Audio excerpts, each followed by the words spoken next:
A História da Humanidade segundo Rodrigo Romo, Zecharia Sitchin, Martin Claret. A História da Humanidade. O que aqui está sendo publicado é totalmente reproduzido do site www.projetovegaufo.com.br e a esse site seu autor Vicente Chagas, deve-se todos os créditos pelo trabalho e produção do presente material. Histórias da Humanidade conta um pouco da nossa história e vida no planeta desde há cerca de 480.000 AC até nossos dias. Estas historias têm um pouco, ou muitos estudos de ufologia e séries de outras galáxias. Estas historias são baseadas em livros de Rodrigo Romo, Zecharia Sitchin, Martin Claret e outros, além do site www.historiadaterra.com. No primeiro momento vocês poderão ter uma noção errada do objetivo da divulgação disso, mas verão com o tempo como é importante este conhecimento, mesmo que resumido, do que ocorreu no planeta em determinados momentos para chegarmos onde estamos. Descobrirão com a leitura que os problemas políticos, econômicos e os problemas religiosos criaram mais problemas do que soluções em épocas remotas em nosso planeta. Saberão que já fomos um planeta de ponta na galáxia e retrocedemos pela ganância de poucos e, num determinado momento, usaram até energia atômica para valerem as suas lideranças. Nada coincidentemente verão que o impasse do passado é o mesmo impasse do presente e corremos os mesmos riscos iguais. Toda a história tem um começo.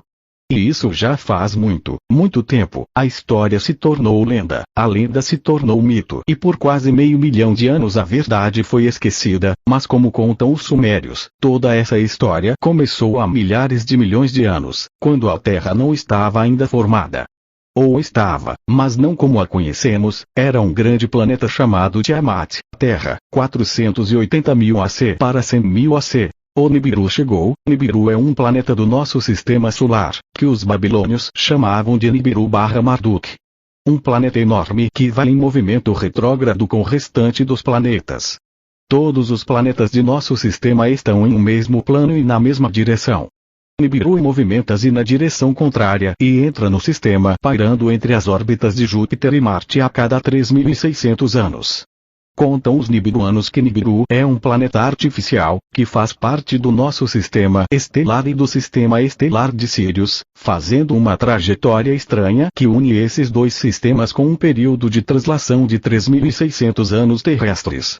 E, segundo esta história, Nibiru foi criado pela Federação Intergaláctica como uma força estelar planeta que mudaria completamente a história da Terra.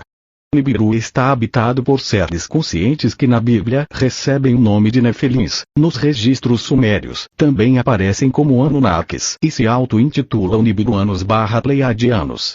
Em Nibiru há espaço para muitas raças e espécies de seres coabitarem em relativa harmonia, geração após geração.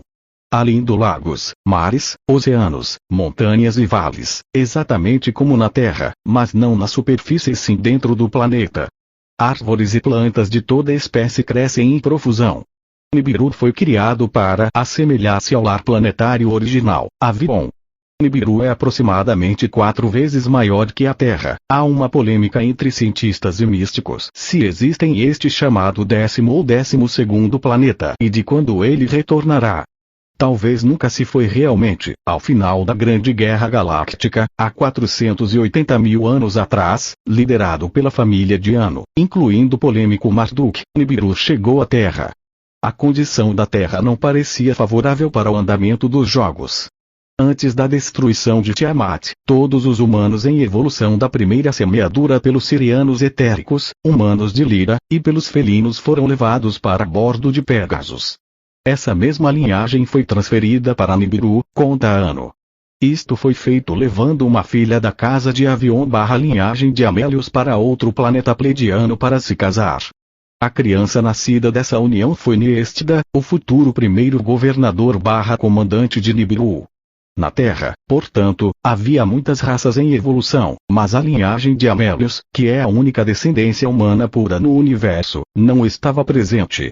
Essa linhagem teve que ser mantida separada para assegurar sua pureza para futuros aperfeiçoamentos do DNA.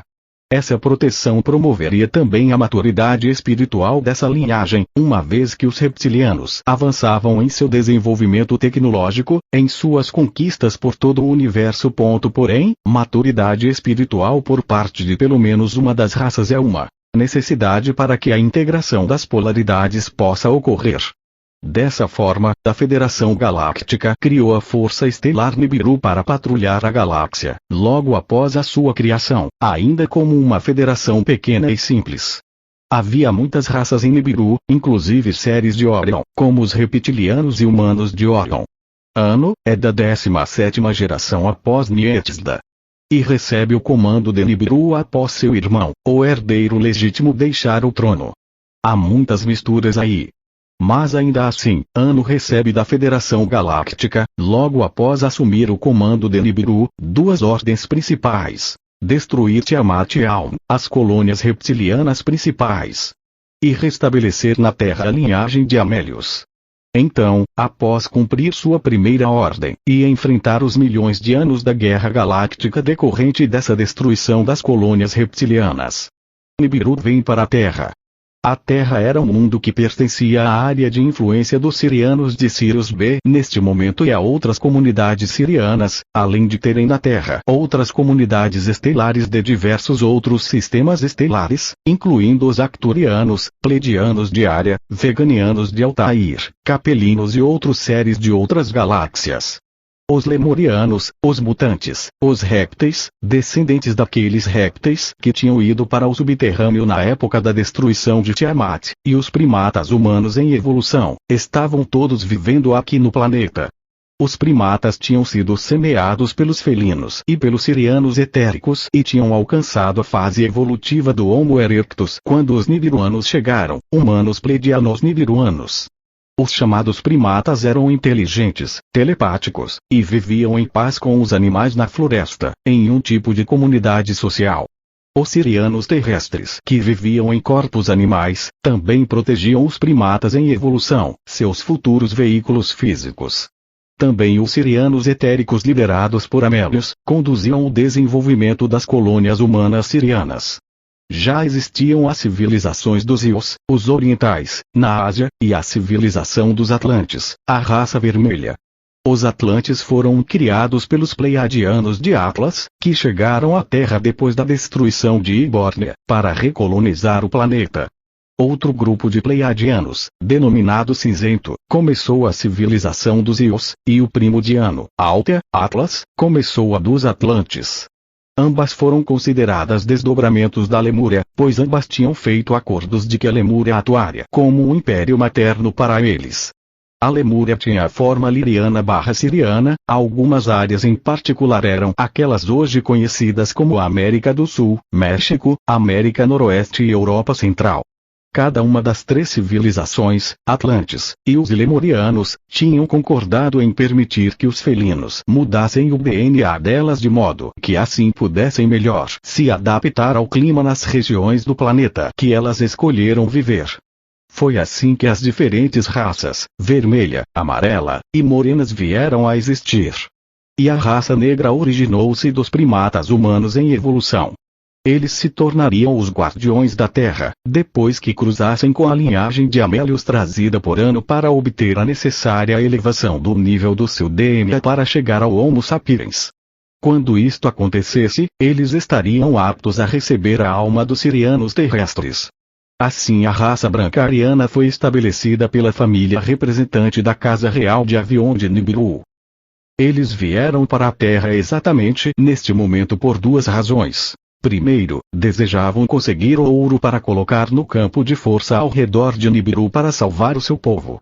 Segundo, tinham feito um acordo com os sirianos crísticos, a hierarquia espiritual, para criar, com a ajuda dos felinos, o corpo humano de DNA duplo para os sirianos terrestres, através do cruzamento entre eles e a raça guardiã em evolução.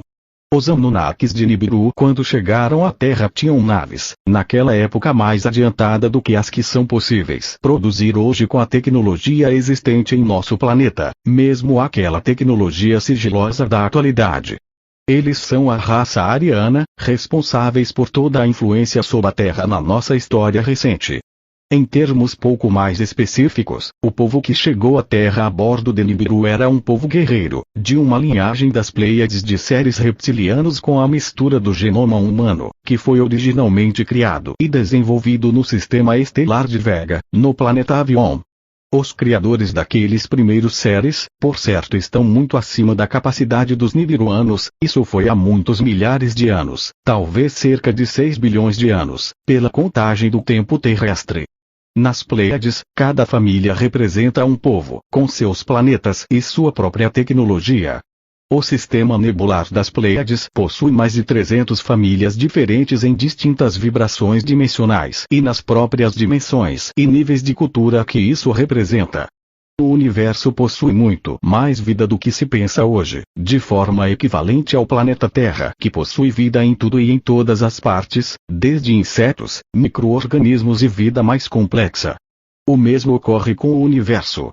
A vida existe em toda a estrutura do átomo, e, portanto, do universo, além de planetas e estrelas, muitas das quais nós não entendemos ainda, mas sabemos que existe. Esse foi um dos maiores erros do passado nibiruano. Não respeitar as diversas formas de vida, pois achavam que estavam acima delas.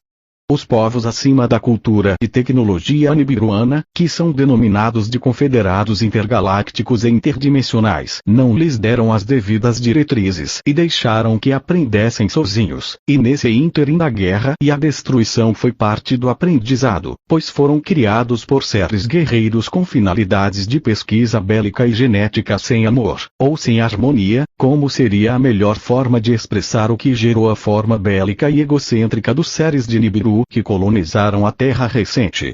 Ou seja, os povos dos planos estelares que a humanidade foi ensinada a chamar de deuses pertencem a diversos povos, mas também é verdade que os Anunnakis assumiram uma posição de destaque, pois tinham uma proximidade original, Terra Nibiru e a explosão de Sirius B, conosco, e ainda o fato de que os sirianos da hierarquia galáctica davam proteção ao povo ariano das Pleiades e suas ramificações. Muitos fatores da política estelar estão complicados de serem expostos dentro de uma linha clara para vocês, mas na realidade chegou o momento de que parte dessa verdade pode ser revelada. No momento da primeira chegada de Nibiru, os remanescentes dos répteis na Terra haviam se tornado uma grande população, e os pleiadianos nibiruanos perceberam que não poderiam minerar em paz sem algum tipo de trégua e acordo. Isto foi realizado por meio do casamento de Anu com a rainha dos dragões, Duramin, que residia em Nibiru desde a destruição de Tiamat. Tiamat inclusive foi o nome dado à Terra antes da Guerra Galáctica em função da revolucionária deusa sacerdotisa Tiamat, que tirou a rainha Duramin do poder e declarou a si mesma a rainha sacerdotisa. Ela foi a liderança do matriarcado reptiliano que brigou pela extinção da raça humana na Terra e em toda a galáxia para manter a paz. Planejou, inclusive, a destruição dos jovens deuses que chegavam à Terra. O casamento da Anu com a rainha dos dragões sugeriu um acordo. Inanna considera os pleiadianos, a si mesma, uma raça de origem réptil. Como evidência da conexão deles conosco, a espécie humana possui um cérebro réptil localizado no cerebelo, o qual controla as funções autônomas do corpo. Essa é a explicação da deusa. Em todos os mundos, incluindo o sistema solar pleiadiano, abundam muitas raças. Em nossa linguagem não há palavras para descrever estas raças. Nem sequer poderíamos pronunciar esses nomes, pois os sons lhes seriam muito estranhos. Os nibiruanos e a família de Anu formavam uma raça de pessoas independentes e muitas misturas. Mas não foi sempre assim. Antes da criação de Nibiru, os pleiadianos eram pessoas que expressavam apenas as qualidades femininas. Desde que assumiram Nibiru, com tantas colônias humanas para proteger e reptilianos para combater, estão experimentando o lado masculino, o que lhes dá sua independência. Em um nível espiritual, Nibiru forneceu um caminho para que os femininamente polarizados pleiadianos experimentassem a negatividade. Tendo que proteger colônias, estiveram face a face com a negatividade e foram, então, capazes de experimentar e compreender seus fundamentos baseados no medo. Como uma raça, eles haviam se tornado estagnados pela carência da negatividade. A negatividade tem um propósito extremamente útil na evolução espiritual. Como não tinham negatividade em seu planeta de origem, não tinham evolução. A solução para o problema foi a criação de Nibiru, que colonizou a Terra com o apoio da Federação Galáctica e trouxe para nós os nossos deuses. Agora estão trabalhando conosco para encontrar o equilíbrio das polaridades, o ponto de integração. Inicia a colonização. Somos os perdidos de um tempo antes do tempo de uma Terra além das estrelas desde a era quando Ano andou na Terra na companhia de anjos luminosos. Sobrevivemos à primeira guerra entre os poderes dos deuses e vimos a ira dos antigos anjos escuros suspiram sobre a Terra. Somos de uma raça para além da noite dos andarilhos. Temos sobrevivido ao tempo em que Absu governou a Terra e o poder destruiu gerações. Temos sobrevivido nos topos das montanhas e debaixo dos pés das montanhas e falamos com escorpiões lealmente e fomos traídos. E Tiamat nos prometeu nunca mais nos atacar com água e com vento. Mas os deuses são esquecidos. Abaixo dos mares de Mataru, abaixo os mares da terra, Anar Mataru, lá embaixo o mundo dorme o deus do ódio, Ortoma sonhando o deus dos Kutalu, Ortoma sonhar. O senhor de Kur, calmo, mas trovejante. Uma espada com um só olho, frio, mas queimando. Aquele que se desperta, ele chama os antigos vingança dos mais velhos, os 7 deuses gloriosos das 7 cidades gloriosas acima de si próprio e sobre o mundo vingança e antigos. Saiba que os nossos anos são os anos da guerra e os nossos dias são medidos a batalhas e toda hora é uma vida perdida para o exterior. Aqueles que nada tinham construíram carnais para alimentar os amigos de Tiamat e o sangue dos mais fracos. Aqui é uma libação. Tiamat, rainha dos fantasmas, batedora da dor, e para invocá-la a água vermelho da vida precisa ser dividida em uma pedra atingida com uma espada, o que faz 11 homens mortos, sacrifício para o Bur, de forma que o golpe o cerque e assim Tiamat seja despertada de seu descanso, de seu sono em cavernas da terra. E ninguém mais se atreverá a invocar a morte. É a absoluta última oração. Por muito tempo se acreditou que cidades como a Babilônia e outras que estão citadas na Bíblia eram um mito, porque nada as podia provar. Mas ao sul do Iraque encontraram em sequência estas cidades no que hoje é um deserto, mas era uma selva tropical nas descrições antigas. Tem menos de 100 anos que encontramos estas cidades.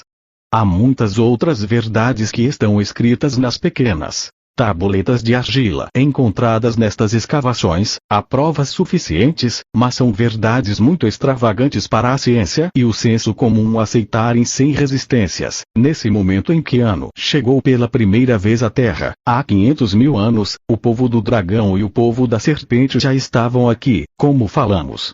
Obviamente, não queriam compartilhar seu planeta.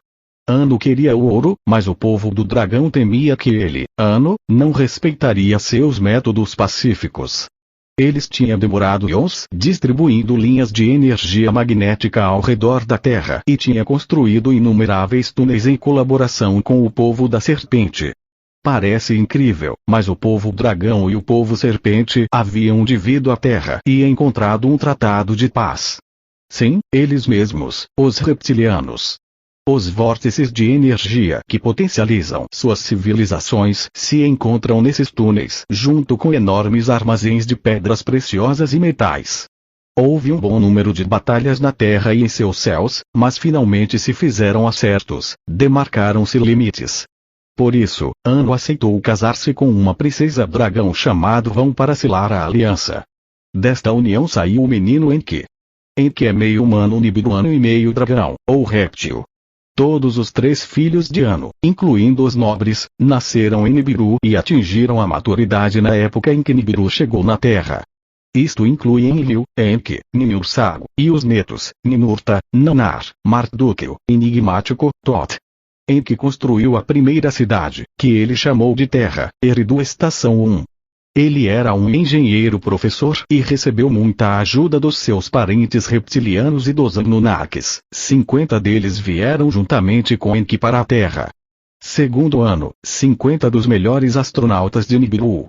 Ninursago, também filha de Ano e oficial médica-chefe para a missão da Terra, chegou para prover cuidados médicos para os astronautas. Ano chegou pouco tempo depois com seu outro filho e herdeiro natural, Enlil, para avaliar a situação do ouro.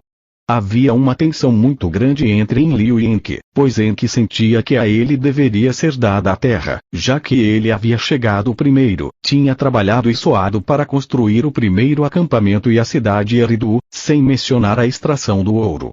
Como ele tinha feito todo o trabalho, sentia-se legitimamente no direito de receber a terra para si, sentia que havia uma dívida para com ele. Enki é o filho da rainha dos dragões da Terra e, do ponto de vista reptiliano, herdeiro da Terra também. Os reptilianos reivindicaram a Terra como propriedade deles, conforme a lenda da criação deles, e eles ainda o fazem até hoje. Enlil, como filho da irmã/esposa de Anu, Antu, era, pela lei pleiadiana, o herdeiro legítimo. Isto significava que ele seria o herdeiro da Terra, enquanto ela estivesse sob o domínio de Anu. Isto resultou em uma intriga entre os dois. Ambos tinham uma justificativa válida. A solução foi fazer um sorteio, e eles assim o fizeram. Enki ficou com toda a África sob seu domínio e Enlil recebeu o restante da terra como sua propriedade. A família de Anu que inventou a rivalidade entre irmãos médios e, como se poderão imaginar, estes dois filhos do mesmo pai e diferentes mães discutiam constantemente quanto às decisões que teriam que tomar. Nimilsag era médica-chefe e professora geneticista na Terra e, por necessidade e origem siriana/felina, a conciliadora da família. A família de Anu construiu cidades-centros espaciais, cidades-centros de controle, cidades de mineração do ouro e cidades-hospitais-laboratórios. Existiam dois objetivos principais da vinda dos Nibiruanos à Terra: cumprir o seu acordo de ceder o DNA para a passagem da evolução do Homo erectus para o Homo sapiens e garimpar ouro para a proteção de Nibiru da radiação que varria o espaço após a Grande Guerra Galáctica. Seria necessário encontrar grandes quantidades de ouro para manter em suspensão o campo de força ao redor de Nibiru. Em Nibiru haviam diversas raças de seres de diversas origens, como vimos. A família de Anu, inclusive, é uma grande mistura. O próprio Anu é chamado de reptiliano, humano, pleiadiano, que não é uma raça, mas o local. Inclusive, já foi dito que Anu seria descendente dos seres de Orion, o que o ligaria também aos primeiros reptilianos e aos humanos de Orion. Ocorre que esses seres de Nibiru tinham vida longa e ao final da Grande Guerra Galáctica estavam precisando de novo material genético para continuar a raça e seus acordos galácticos. Em Orion, por mais 500 mil de anos, não floresceria uma nova matriz genética. Então Nibiru resolve visitar a Terra, que juntamente com Nibiru nasceu da supernova de Sirius B, e deveria, portanto, ter disponível o material genético necessário para continuar a evolução. O Sol do nosso sistema solar é uma estrela gêmea de Sirius A e Nibiru tem uma órbita que faz uma longa viagem entre as duas estrelas. Assim, os sirianos felinos utilizam Nibiru como elo de comunicação entre as duas estrelas. Neste período inicial das visitas de Nibiru à Terra e até o ano de 7200 AC, Sirius mantinha a ligação direta com a Terra através das dinastias egípcias. Durante esse período, os sirianos podiam alcançar todo o planeta Terra através da Grande Pirâmide. Anunnakis e sirianos compartilhavam tecnologias e todos se deram bem por centenas de milhares de anos. Tudo deu certo no início, a vida continuou florescendo, e as novas cidades e áreas circunvizinhas eram uma exuberante e bela visão a se contemplar. A família de Anu trouxe de Nibiru sementes de árvores frutíferas de todos os tipos. A Mesopotâmia se tornou um virtual jardim do Éden. De fato, era o Jardim do Éden ou Éden, como os nibiruanos o chamavam. As coisas continuaram progredindo num ritmo veloz, e todos estavam trabalhando e vivendo em harmonia. Esta tranquilidade continuou aumentando, por aproximadamente 200 mil anos, cerca de 55 anos nibiruanos. Primeiras cidades: Eridu, Estação 1, Sipar, o porto espacial; Nippur, o centro de controle da missão; Baditibira, o centro metalúrgico; Shuruppak, o centro médico. Conhecimento dos céus que tinham os sumérios. Como explicar tantas coisas, e este é um ponto de vista interessante. Por exemplo, os sumérios desde os primeiros de sua civilização dias sabiam de todos os planetas exteriores de nosso sistema solar e os contavam desde fora para dentro como entrando no sistema vindo de fora. Nós, a Terra, fomos o planeta número 7 em seu sistema, no qual também nos chamavam pátria. Eles mostravam nos diagramas escritos nas rochas o tamanho relativo dos diferentes planetas e os descreveram detalhadamente como alguém que passava por eles, observando. Falavam das cores dos planetas do nosso sistema, suas nuvens, as luas, algo que continha em cada um de forma específica. Como sabiam da precessão dos equinócios? Que a Terra tinha a inclinação de 22°C, e que fazia um ciclo de 25.920 anos aproximadamente. Nós demoramos, segundo a história oficial, 2.160 anos para saber o que eles sabiam desde o primeiro dia. Como? A revolta dos Anunnakis. Isso não é viagem nas estrelas ou algo assim, são os registros sumérios. Nibiru chegava a cada 3.600 anos e nestes momentos era um grande evento em nosso sistema solar e quando ia embora desaparecia completamente de vista. Os Anunnakis, Nefelins, Nibiruanos ou Pleiadianos são os diversos nomes dos seres que habitam Nibiru. São muito altos, as mulheres medem de 3 a 4 metros e os homens de 4 a 5 metros. E vivem vidas muito longas, não são imortais, mas vivem cerca de 360 mil anos terrestres. Eles tinham problemas atmosféricos em seus planetas e precisavam de grandes quantidades de ouro, pois tinha tecnologia avançada o suficiente para colocar esse ouro no espaço, nos seus céus para que refletisse a luz como um espelho para a atmosfera superior e não perdessem temperatura. Os Anunnakis são os astronautas de Anu, que com eles sua família real vieram à Terra.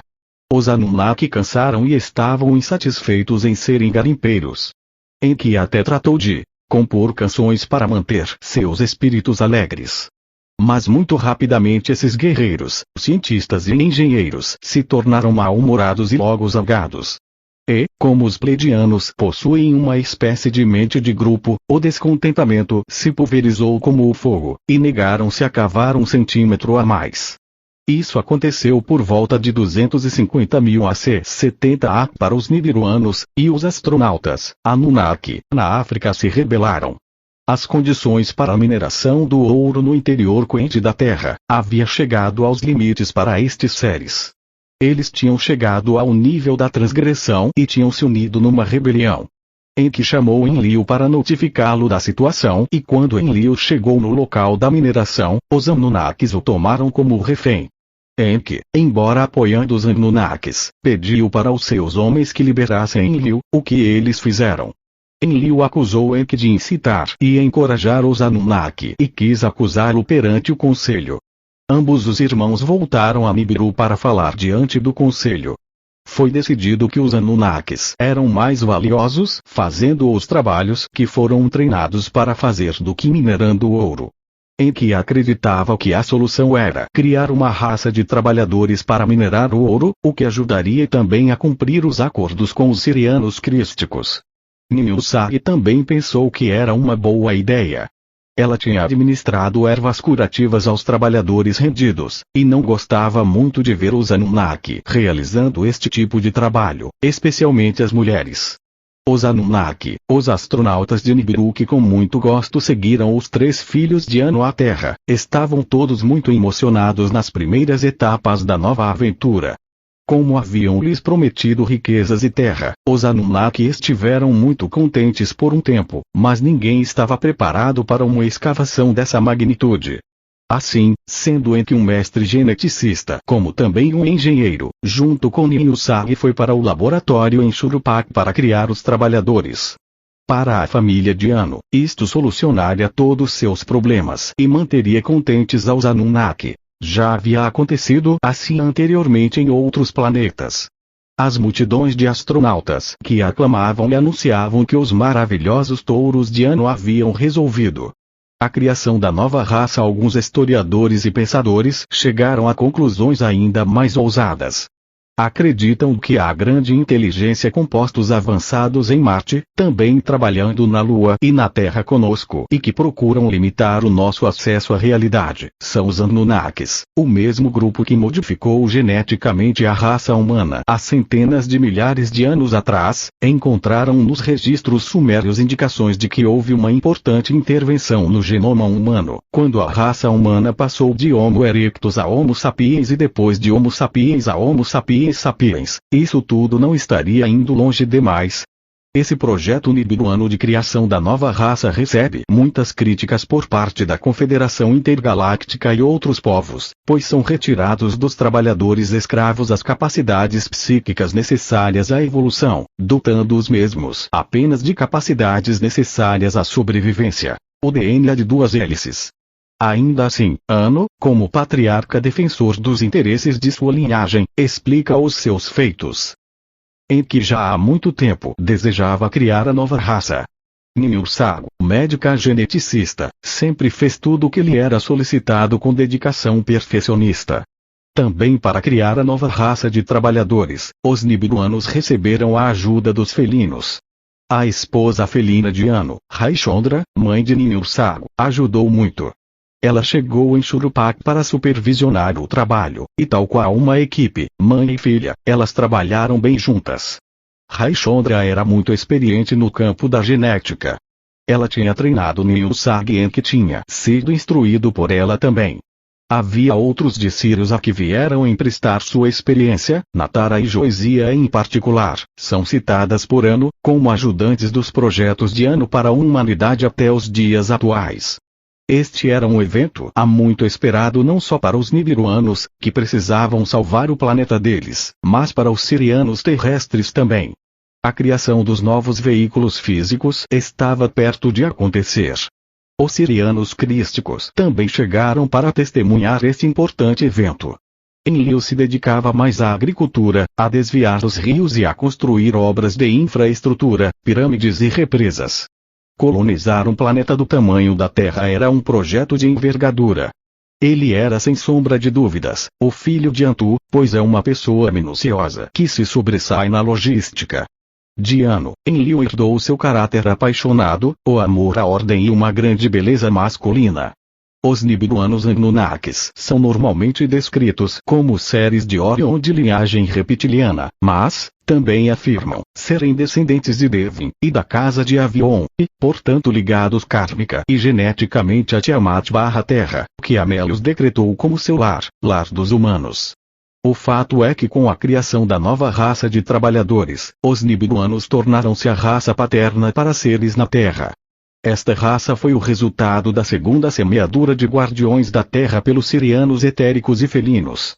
A data para a finalização da evolução desta segunda semeadura é o nosso tempo presente. Ano defende que esta data não podia ser alcançada sem o aprimoramento genético do DNA da raça, que os nibiruanos fizeram em seus laboratórios na Terra neste momento, ao criar essa nova raça. Sem esta aceleração genética, os nibiruanos acreditam que os humanos em evolução não teriam cumprido prazo, e isto teria atrasado a evolução espiritual da galáxia e do universo. Adicionalmente, com a criação dessa raça, eles ganhariam compreensão sobre a integração das polaridades pela paternidade. Isto é parte do divino plano nibiruano/pleidiano, afirma Ano. É a razão espiritual para que eles viessem à Terra, além das razões de sobrevivência já apresentadas anteriormente.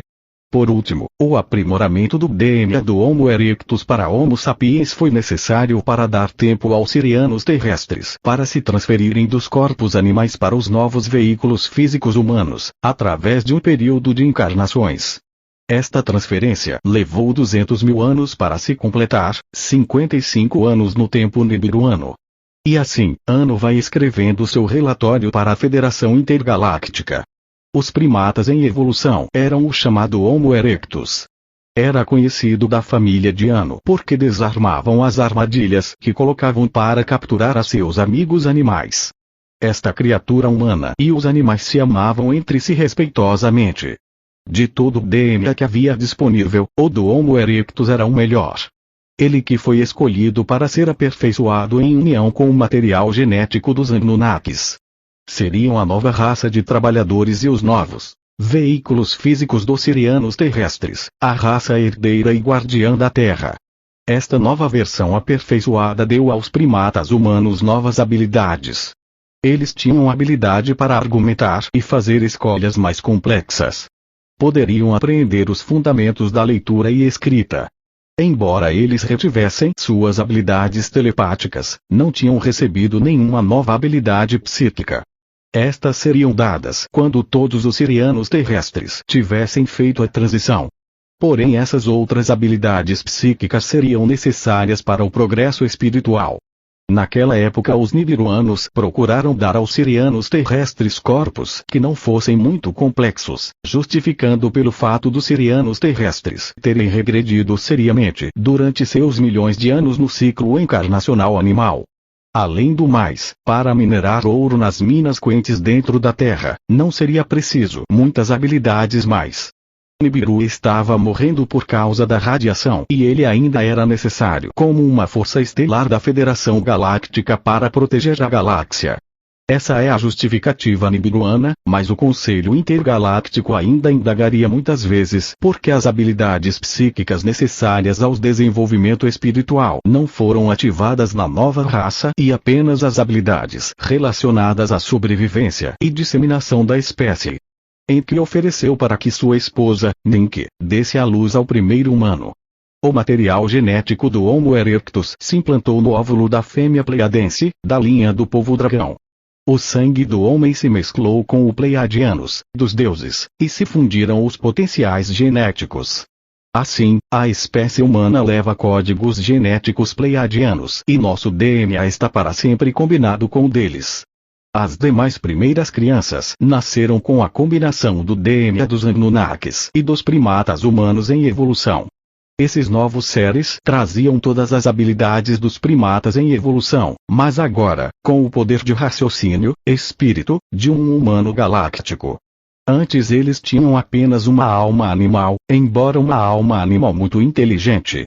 Agora eles tinham uma alma humana. Mas, a alma ainda era precária. Como os sirianos terrestres tinham passado muito tempo encarnados nos animais, durante este tempo, eles se acostumaram à simplicidade dos animais. Para transferi-los, foi criado esse corpo que, em muitos aspectos, funcionalmente é semelhante ao corpo dos animais. Assim essa versão nibiruana aperfeiçoada os levou, com suavidade, ao nível de uma criança de 6 anos de idade. Na primeira vez que esta nova raça passou por revisão, foi permitido que procriassem sozinhos, uma vez que as mulheres Anunnakis já não desejavam mais estar o tempo todo grávidas. Essa nova raça foi chamada de Lulus, que no idioma nibiruano, significa trabalhador primitivo. Levaria tempo até convencer os sirianos terrestres, os humanos de Lira que entraram no ciclo encarnacional, a transferir-se para esses novos corpos. Nem todos os corpos nascidos conteriam almas de sirianos terrestres. Aqueles sem uma alma de siriano terrestre seriam como um animal doméstico inteligente que falaria e desempenharia tarefas simples. Em verdade, já há tempo os sirianos terrestres haviam dividido a si mesmos e alguns tinham vidas paralelas em corpos animais e corpos humanos. Os nibiruanos juntamente com as raças superiores fizeram uma campanha para convencer os sirianos terrestres a se transferir. Eles não estavam convencidos da vantagem de ocupar um corpo humano diante da simplicidade do corpo animal. Aprender a lidar com a complexidade de um corpo humano seria como aprender a usar um computador sofisticado, quando você estava acostumado a usar uma máquina de escrever manual, conta ano. Houve períodos de tempo em que era muito mais fácil ser um animal do que um humano. Os humanos naquele tempo eram considerados objetos de zombaria pelos animais, pois eles, animais, estavam preparados para uma vida precária. Muitos viram a nova raça como um gratuito trabalhador escravo, o que resultou em crueldade e maus tratos para com eles. Isto enfureceu muito Lin, e ela e Enki continuamente suplicaram a Enlil, que era o príncipe da terra, para lhes dar mais direitos e proteção. Era glacial primeiro.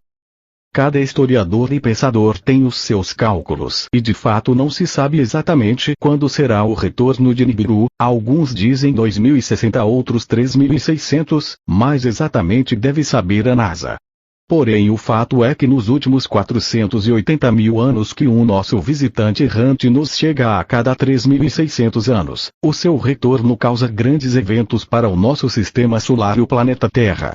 Algumas eras glaciais foram atribuídas aos retornos de Nibiru, que em alguns momentos chega causando uma inversão imediata dos polos terrestres, de acordo com alguns cálculos e superstições associadas à próxima visita. Está marcada para 2012, unindo o conhecido calendário maia e sua proposta de data para a Era da Luz, cinturão de fótons, e o retorno de Nibiru, possibilidades.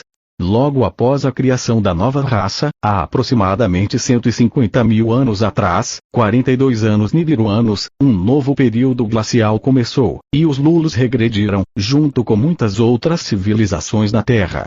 Os Pleiadianos/Nibiruanos não foram os únicos a colonizar ou semear a Terra.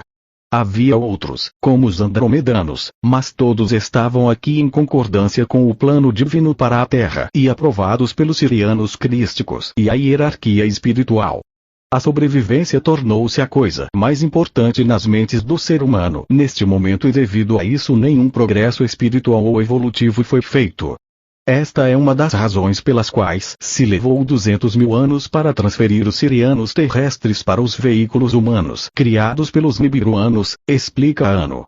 A era glacial finalizou em 50 mil anos, cerca de 14 anos nibiruanos.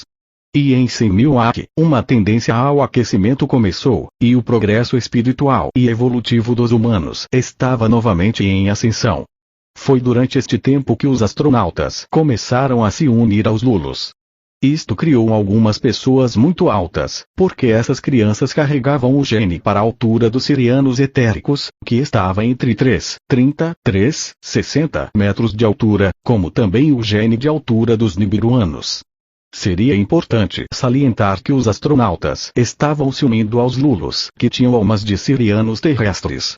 Eles não estavam interessados em se unir aos Lulus, que tinham apenas alma animal. Em essência, os astronautas preferiram esposas com quem pudessem argumentar e se comunicar inteligentemente. Este é o período da chegada dos nibiruanos à Terra até aproximadamente 100 mil AC. Muitas aventuras mais aconteceram, isso é um resumo, mas há muitos livros tratando deste período de tempo, inclusive a Bíblia hebraica, o Mahabharata e muitos outros. Apenas que as histórias contadas até aqui estavam apagados dos registros originais. Complementos históricos. É importante salientar que neste tempo e paralelamente foi desenvolvido espiritualmente o planeta Terra, conforme conta a história acima e conforme conta as escrituras sagradas. Foi mais ou menos a época de chegada de Adão e Eva à Terra, cerca de 200 mil anos atrás. Coincidência ou não? Como coincidências não existem, as historias são as mesmas, ou são complementares. Era glacial. Segundo, como o mundo funciona. Há muitos pontos de vista. Segundo os cientistas atuais, há 2 milhões de anos, a Terra vem atravessando fases de aquecimento e resfriamento constantes. Os períodos gelados, chamados de eras glaciais, duram em média 100 mil anos e são intercalados por eras temperadas, chamadas de interglaciais, como a que vivemos atualmente.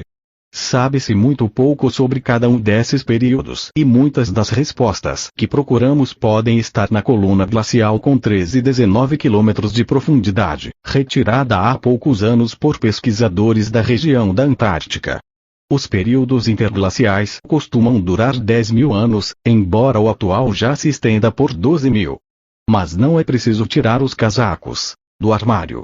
Segundo estes pesquisadores, essa fase tem características parecidas com as de outro período temperado, que aconteceu há 3 glaciações, e que foi bem mais longo, 28 mil anos de clima hospitaleiro. Enjoy your life. Terra, 75 mil AC para 11 mil AC. Era glacial. Segundo outra, a idade do gelo aconteceu por volta de 75 mil AC. Uma vez mais, a humanidade regrediu à sobrevivência do mais forte, embora algumas culturas se saíssem melhor que outras, tendo atingido um grau maior de progresso evolutivo. Foi assim com um grupo em particular, o homem Cro-Magnon, como vocês os chamam. Cro-Magnon I tornou-se o espécime referência do Cro-Magnon, e é um mais recente e definitivo humano moderno da Europa Ocidental. Dentre todos os outros, este grupo sobreviveu intacto para continuar evoluindo. Aqueles que morreram, eventualmente encarnaram neste grupo, o qual lhes proporcionou uma aceleração evolutiva, pois quando eles morreram estavam menos avançados em sua evolução física que os Cro-Magnons. Por volta de 50.000 AC, um importante evento aconteceu. A Terra estava esquentando e a evolução estava em pleno ritmo. Enki e Unsarg receberam uma ordem da hierarquia espiritual planetária e dos sirianos crísticos para, uma vez mais, melhorar os corpos humanos. Desta vez foi principalmente para o propósito da evolução espiritual, em vez da física e mental. O que acontecia ao redor do planeta era o seguinte: os impérios de Il, Rama, Lemúria, Atlantis, Egito e o novo Império Maia estavam enviando representantes para uma reunião na Atlântida, para determinar o melhor modo de destruir os dinossauros e outros grandes animais que estavam atacando a população humana. A solução deles causaria o fim da população dos grandes animais e a morte de muitas pessoas. Isto estava conforme o plano divino da Terra. A morte destes grandes animais livraria as últimas almas de sirianos terrestres, ainda usando corpos de animais, e permitiria que eles passassem para o próximo passo no plano divino deles: a introdução da semente crística para a evolução espiritual. Isto lhes daria 52.000 anos, 10 ciclos de 5.200 anos, para evoluir espiritualmente até chegarem guardiões da Terra, capazes de administrar o planeta. Durante este tempo, eles seriam seres plenamente conscientes. A hierarquia espiritual, os sirianos crísticos, a Federação Galáctica, os sirianos e o Conselho Nibiruano reuniriam mais uma vez todos os ciclos para avaliar o progresso e fazer os ajustes necessários para a continuação da evolução. Necessários para a continuação da evolução. Necessários para a continuação da evolução. Necessários para a continuação da evolução. Necessários para a continuação da evolução. Necessários para a continuação